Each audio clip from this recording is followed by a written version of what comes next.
Alright guys, how the devil are you? I'm going to do a little theory about ripples in your plastering and how to deal with them. But just quickly before we do that, just like to say a big thank you. We've only been doing these videos for a couple of weeks now, I mean I've not really used the YouTube channel that much, yeah, in the last week or so we've got like 300 subscribers, so if you're finding these videos are helpful, we're looking to do a few more in the future. We've got quite a few up at the moment, but yeah, thank you for subscribing and liking, and if you're thinking it's helping you with your plastering, then please do like and subscribe, and we'll carry on doing what we're doing. Right, so like I say, I want to deal with talking about ripples in your wall and how to deal with them. So let's get into it, shall we? So here we have our surface that we're going to plaster. Okay, so it's a cut into the wall. This is a horizontal lump going all the way across the wall.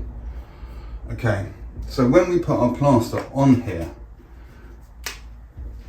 this is probably what's going to happen.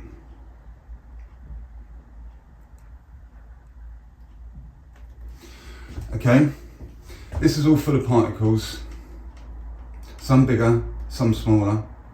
They're going to get really thin here, and now they're getting quite big and a little bit more spaced about. At the moment we're at 1 minute old for this coat of plaster, and then that makes it, say, for argument's sake, these numbers are not literal, just as a demonstration, 1% set, so it's 1% towards going to its total hardness. And what's happening is we've got gravity pulling down on this. Okay, so all these heavy particles, so the particles, big particles, got small particles, and then it's all full of water and gypsum, and that's causing this to sag under its own weight. Okay, it's going really thin there, and then it's just hanging there. Okay, so what we need to do is not play with that. Okay, because what's going to happen is if you start playing with this whilst it's at 1 minute, 1% flat, these particles, the bigger particles, are going to start hitting the hard surface that we're plastering, okay? And we're going to keep going over it and playing with it and playing with it. I mean, and you can play with it as much as you like when it's at 1%, it's not going to change. We need to let it pick up. I mean, if you was ever fortunate enough, like me, to have a rather sort of like passionate Gordon Ramsay style old school teacher, I mean, he used to threaten if I was playing with the wall, trying to get it flat, he'd threaten to come in with a barrel of straw and smoke me off the wall. So I don't know if you guys have heard that one before. So what's going to happen is, if we keep playing with this at this point, these larger particles are going to start hitting the wall, the hard surface that we're plastering, and they're going to start locking together. So you've got one particle hitting the wall, another particle is hitting that, and then it's just going to build up. And these are starting to become unmovable now because they're so tightly packed together.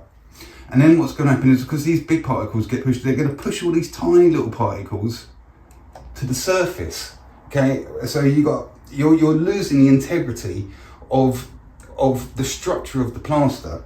So by pushing all these little particles up to the top and all these locking together, this is even more unmanageable. The sag is getting even worse and worse and worse. So we don't want to do that. We need to wait. Let's just rub that out.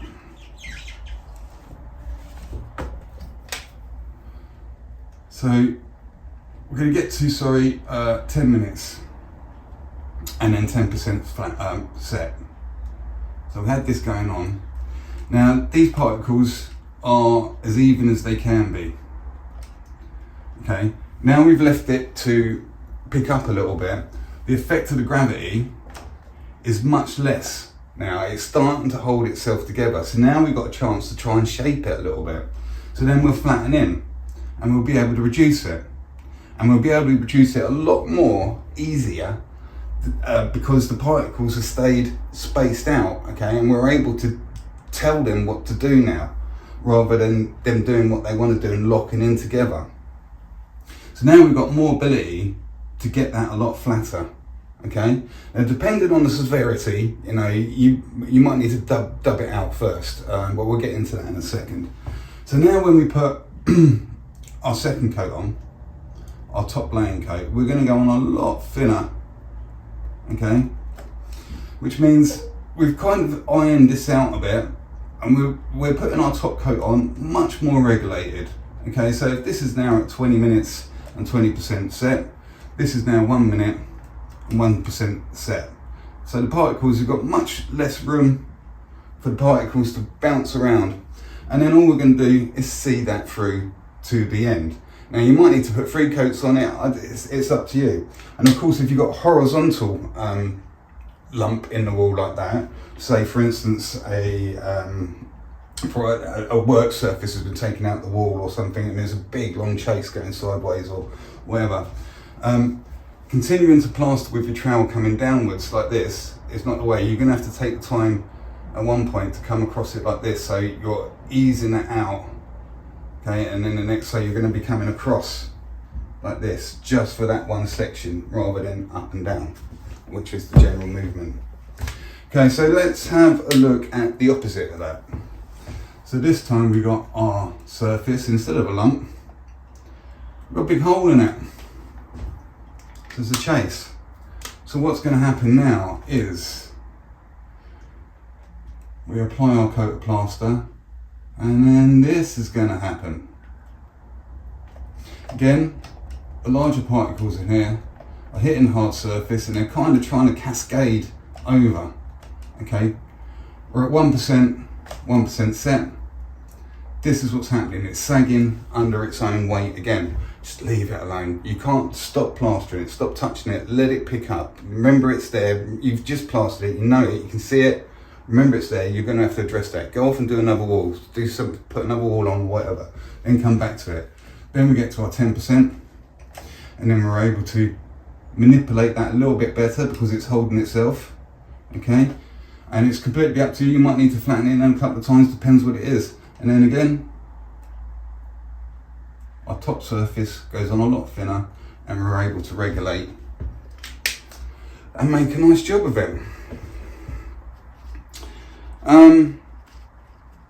So let's rub these out for a second. I mean, that's quite self-explanatory. So let's have, so we're in the ceiling now and we're looking down the wall. Okay, we've got a lump here, we've got a deficit here. Okay, let's rub these out. Okay, so it's a cutaway. So now our lump is coming all the way down the wall, our chase, our hole, our dip is going all the way up the hole, and we're in the ceiling looking down, okay? So when we apply our plaster, and these are easier to deal with because they're going in that direction. But what's going to happen is here, you are going to get something more like this happening here, and then where it gets thin again, it's going to hold it in, and then it's going to bulge out because these are the two areas, and the gravity is going this way, okay, because we're looking from the top. So then we need to let this pick up to 10% before we can start ironing these out in the first coat. When we get to this point, what's going to happen here, because it's a hole, this is going to happen. It's going to kind of invert itself because all the weight of all these together is trying to make it sag outwards. Again, let it pick up. So I think the main principle of trying to sort out ripples in particular is don't play with the plaster too much. Because as a general rule, really, when you get it on, when you get it in that 1%, get it as flat as you can, leave it alone, leave it to pick up. When you've got big ripples like that, then you need to pay attention to where they are, and you need to adapt your trowel movement to accommodate what's happening on with the plaster and how the gravity is affecting it.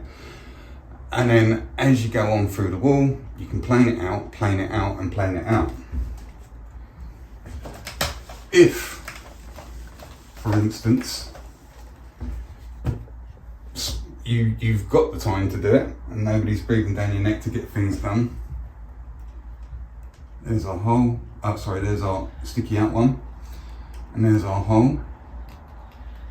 So what we need to do now is, because we've got time to do it and they're so severe, I mean, you're getting into, if this deficit here, the lump is sticking out more than say 5mm. If that's deeper than 5mm, then really you're gonna have to start addressing that with something other than multi-finish. You're gonna have to go to your base coats like bonding or hardwall or something like that, because it's designed to deal with those depths. It's a lot lighter in weight, okay, and the structure's different.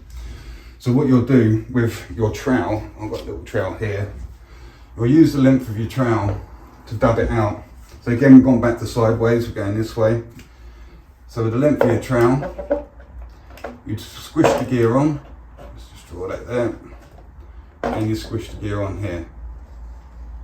Okay, so we've got that going on. Now this is, you're going to go around the room and do all that on all your little ripples and everything.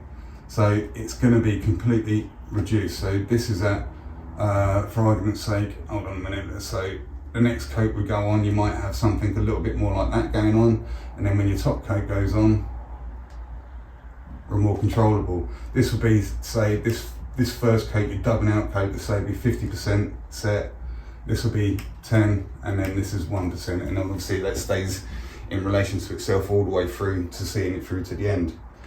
This, if it's a hole, then your trowel will tend to go on a lot flatter, and these are probably easier to get out.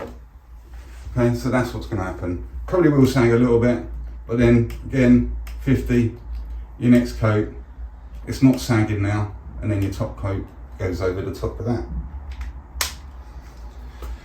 I think that's probably about it. As I say, this is probably intended for newcomers, beginner plasterers, DIYers.